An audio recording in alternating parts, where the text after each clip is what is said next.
বাজারের সবচেয়ে গোলগাল আর চকচকে বেগুনটা যখন বটির নিচে পড়ে তখন মনের ভেতর একটা আলাদা আনন্দ হয়, তাই না? দেখুন কেমন রাজকীয় চাকা চাকা করে কাটা হচ্ছে। কাটার উপর এই রূপসী বেগুনকে টলটলে পানিতে একটু ধুয়ে নেওয়া হলো।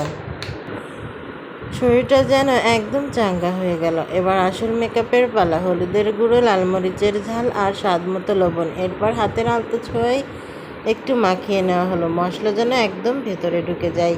সবশেষে পাত্রটা ধরে একটু ডান বাম ঝাঁকুনি, ব্যাস বেগুন মামা এখন গরম তেলের সাগরে ঝাঁপ দেওয়ার জন্য এক পায়ে খাড়া। শুনুন এই সাউন্ডটা, গরম তেলে বেগুন ছাড়ার এই শব্দটা দুনিয়ার অন্যতম সেরা মিউজিক।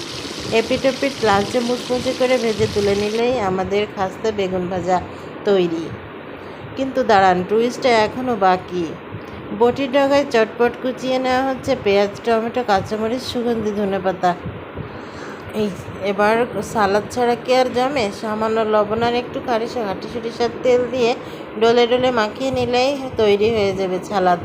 এবার ধোয়া ওঠা গরম ভাতে সাথে এই মচমচে বেগুন ভাজা আর 1 চামচ সালাদ। আহা, প্রথম লোকমাটা মুখে দিলেই হবে জীবনটা আসলেই সুন্দর। কি জিভে জল এলো তো?